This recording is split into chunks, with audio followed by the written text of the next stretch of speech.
Thank you very much. About that sort of level on that one. Hopefully you're hearing that okay, everybody. That'll be the roving mic for questions, blah, blah, blah. Carrie sounds like this. Hello.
Well, we've done it to each other. Clearly.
Hello, hello. I go there? You go there.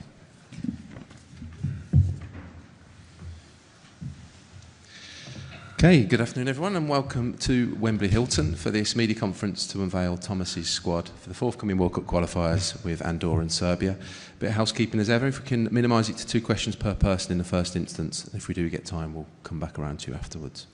I know we're a little bit early, but are you ready to go, Rob? There we go. Thomas, lovely to see you. How are you? Very good, thank you. Yeah. Long summer and can't wait to start again. Good man. Let's get straight to the team that you picked, the squad that you picked, because 2 big headlines it felt to me in terms of inclusions with Elliot Anderson and Adam Wharton, both defensive midfielders, which is an area you've said you wanted to look at. What's your thinking with those 2? Yeah, we called both of them up because first of all we think both of them deserve it. They play big roles in 2 very successful campaigns in their clubs the last season. Adam was involved in major trophies for Crystal Palace. He was a regular starter and the key player in central midfield. Elliot was a key part in the campaign that led to Europe for Nottingham Forest. He is for me a more of an 8 and Adam maybe more of a 6 from his characteristic. Both of them deserve it. They had a good start to the season. They have full rhythm. And it's time for more competition. It's time for a bit of fresh blood, and that's why they deserve to be with us. 2 very big name omissions as well, particularly Trent Alexander-Arnold and Jack Grealish. Can you explain your thinking about why those 2 aren't here? Yeah, of course I can. First of all, we decided for a tighter squad, for a bit more competitive squad. We didn't use all 23 players to make it more competitive to be in the squad. There is no doubt that I'm a big fan of Trent and of Jack, of both of their talent and of their personalities. They are big players. They will always be big players and they will always be in the mix to be called up. I know that both of them are desperate to come back, which is really important. But for this camp, we decided on Trent's position for Reece and for Tino Livramento, simply out of competition. And we decided on Jack's position for Rashi, for Anthony, and for Ebbs. So the competition is up. They will stay in the mix. I know how desperate they are to come back, and from there we go. Thanks. Hi, I Thomas. think they can maybe have a bit more rhythm. Like Jack is starting now to play again, and has a huge impact already in Everton, which is nice to see. And for Trent the same. I think. After a change of clubs, new country and whatever, it takes a bit of time to settle and find his rhythm.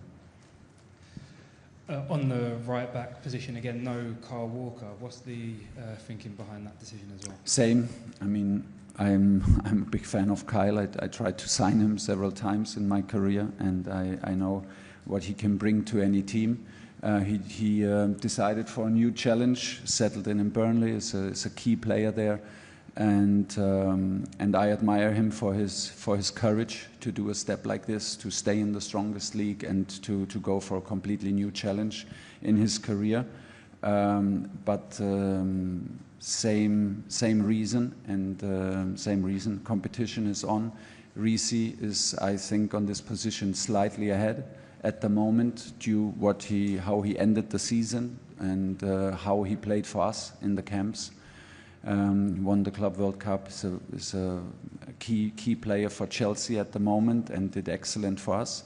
And the second place for this camp goes to Tino, and these are the decisions. So there had to be some difficult calls. These were some difficult calls for me, and we wanted to do it because we wanted a tighter squad and we wanted more competition to be in the squad. The last window came at a strange time in June and just before the Club World Cup.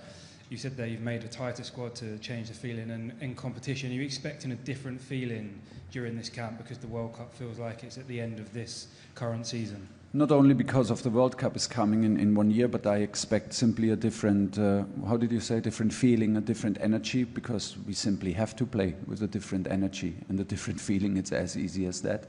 It's my responsibility to create it. I think we did it, first of all. We cut down the long list. We made the squad more tight and more competitive. So this is the starting point, and when the players arrive on Tuesday, we will make sure that everyone is aware that we have 2 important qualifiers to qualify, first of all, for the big tournament, and this is where the focus is. And for that, we have to play with a better feeling. We have to create a better feeling. We have to bring more energy. Kerry. Thomas, happy birthday. You got a lot of criticism over the summer for not selecting youth. Why was it so important to send those players out into competition instead, and what value do they get from that rather than being with the senior Whom do you squad? mean, like the under-21s?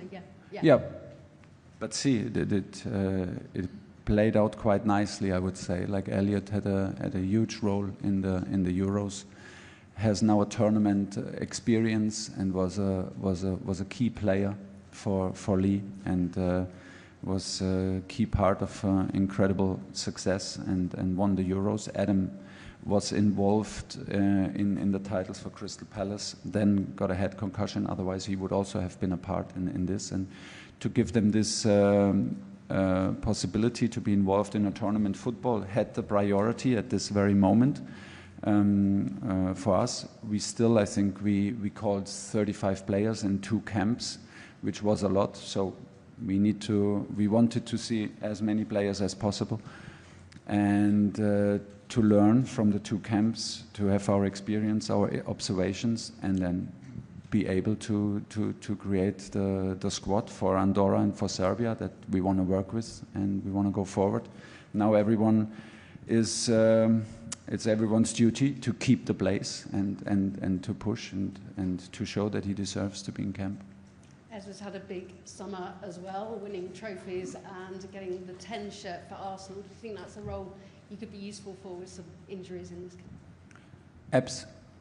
Yeah, he was decisive for Crystal Palace in both finals. It's just, and he was amazing in both camps for us as a teammate and as a player. He showed all his potential. He was one of the players who had a very good camp, even in June, and showed his quality and showed what he can bring to any team. So it was a wonderful teammate on top of a very, very talented player. I think it was the right moment for him to go for a new challenge. It was the exact right moment to go for a new challenge. He decided and had the opportunity to join one of the most competitive teams in the country, and this can only be good for us. Thanks, Kerry. David? Nope. Hi, Ali from the England pod. John Stones has been named in the squad this time. How excited are you to have him in your squad for the first time, and was it a no-brainer that he would, as soon as he was available, essentially go straight back in? Yeah, for me, yes. John brings the whole package, unbelievable quality, highest quality, winner mentality. He knows what it takes, professionalism, being a good teammate, and on top of it, he's a fantastic character and a very polite and nice guy. So it was a no-brainer, actually. I'm very, very glad that he's back on the pitch, that he plays for City, that he has overcome his injury and hopefully can stay like this. I'm excited to have him back in camp. When it comes to the centre of defence, whether it's a pair or a 3, but for the sake of it, let's say a pair, do you see this as important to pick 2 centre-backs that complement each other specifically with their set of skills? And if so, how do you analyse the 4 that you have in this squad in terms of right side, left side, ball winner, ball player, that sort of thing?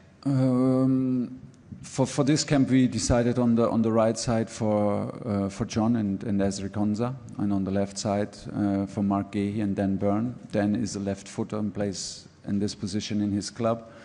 And he plays on a very high level consistently in a very aggressive style for Newcastle, which we like. It's very active, even in defending. He's very active, very brave. He follows forwards in the opponent's half, plays man mark. He's more than happy and plays with a lot of self-confidence. So Mark plays in a back three. It's slightly different, but he played for England in a back four. He feels very comfortable on the left side as a right footer. So these are the two positions for this camp. And Esri played very strong season with Aston Villa, played a good Champions League campaign, and had two very good camps with us. And now the competition is also on for Esri. It's a bit of a slow start for Aston Villa, which can happen, but he was strong in camp. Maybe I have to mention a name, which was another difficult and phone call for Trevor Chalobah, because he also deserved normally to be with us after what he did for Chelsea. But I kind of like it. The competition is on. I don't like the phone calls, but I kind of like them, because it just shows we have players pushing and we have players fighting for a place in the squad, and that's exactly what we want. James. Hi, Thomas. Just asked you what the summer was like for you, because obviously you lost the last game, but you normally don't have to wait 3 months to put it right and play again. Yeah, it's a little bit long to dwell on a loss in a friendly match. I agree. On the other side, like once I digested and analyzed the loss, it was kind of a long summer for me. There were no transfers. There was no engagement with agents and players and club officials to organize the transfer period and the transfer window. So yeah, we used it to reflect, and I used the time to reflect on the first two camps.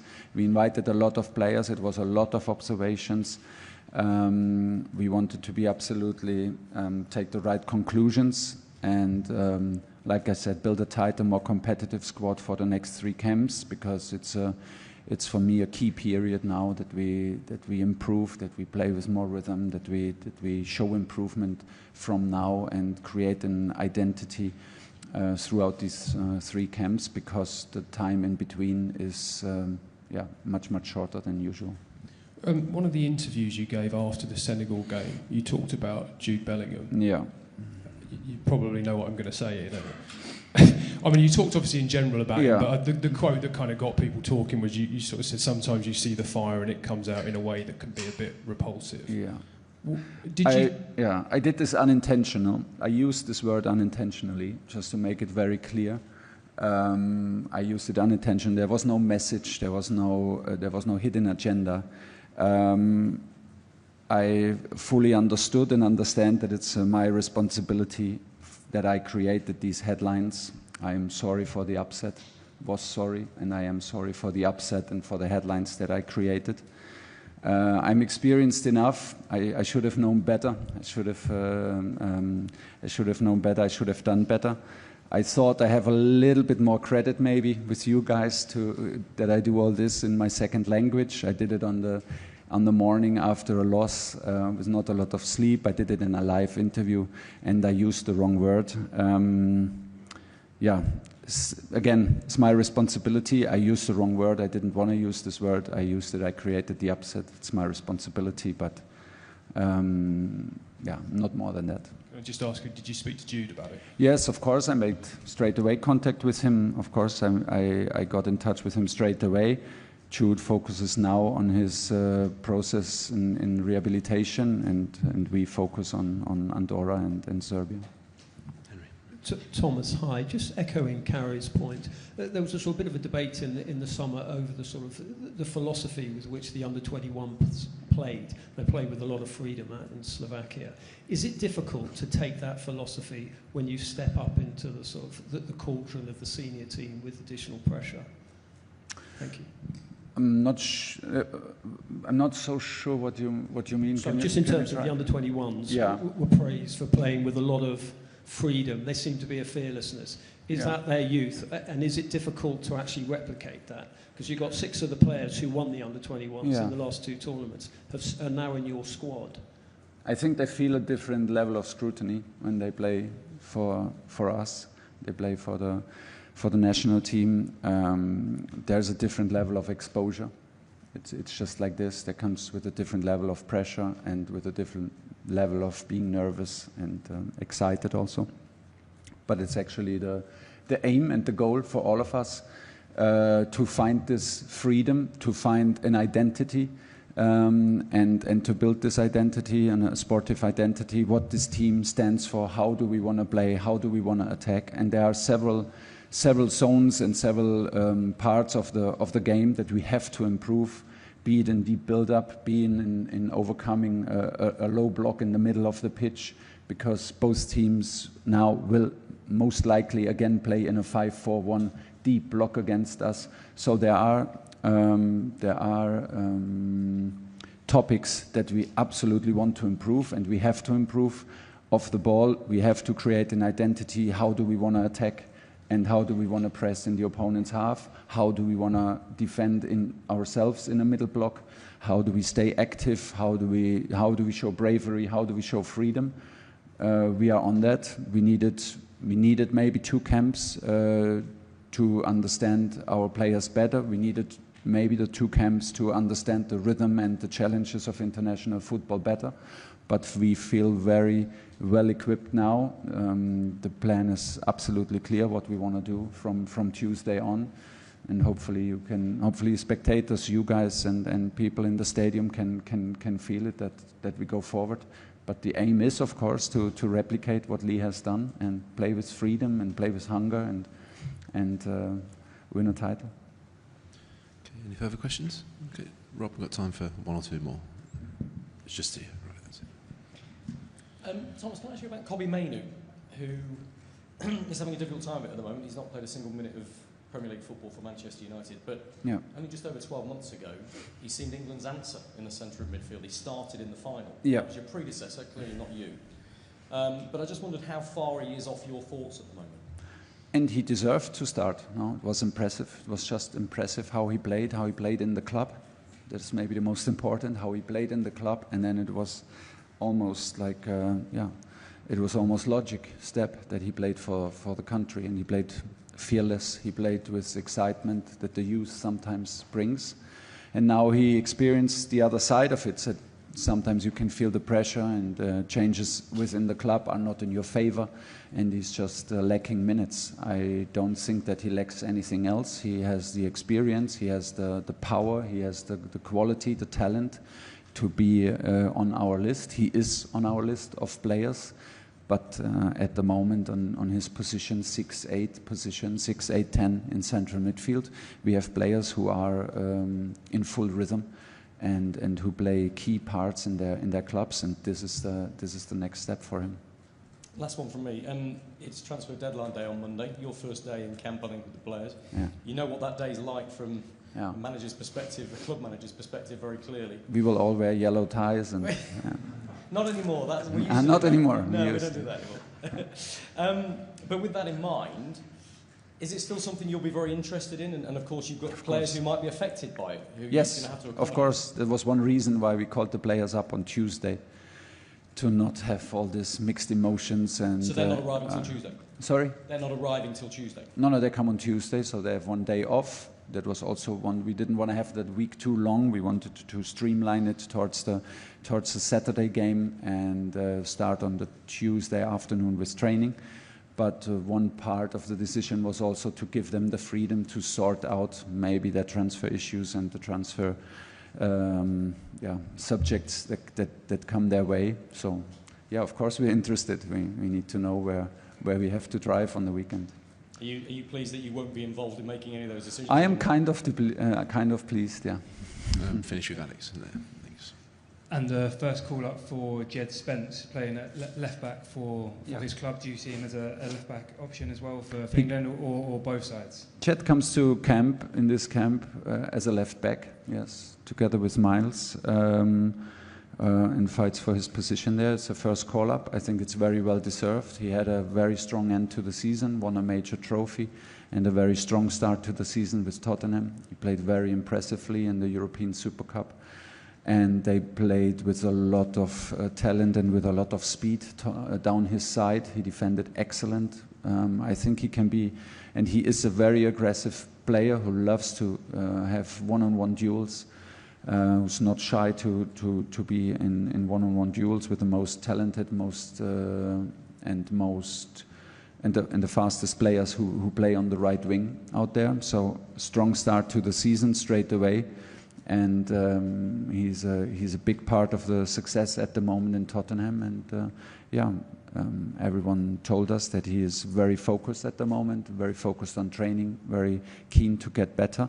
We can see this, and that's why we called him up.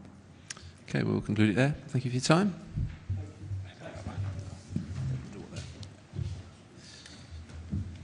Thank you, guys.